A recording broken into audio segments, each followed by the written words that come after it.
तर आज आपण बनवतोय गुआकामोले. ॲव्होकाडोची कोशिंबीर. तर हा आपला ॲव्होकाडो आहे, कापून घेऊया.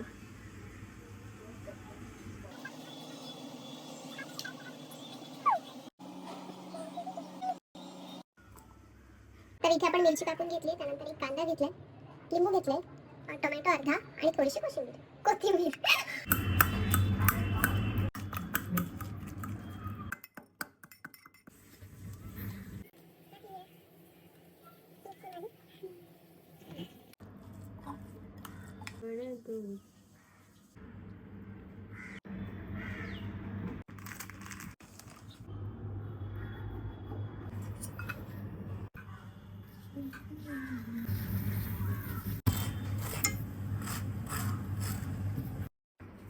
सो आता आपण इथे नाचोस घेतल्यात, त्याच्यानंतर टोस्टेड ब्रेड आणि चीज स्लाइस, आणि हे आपलं गुआकामोले रेडी झालं.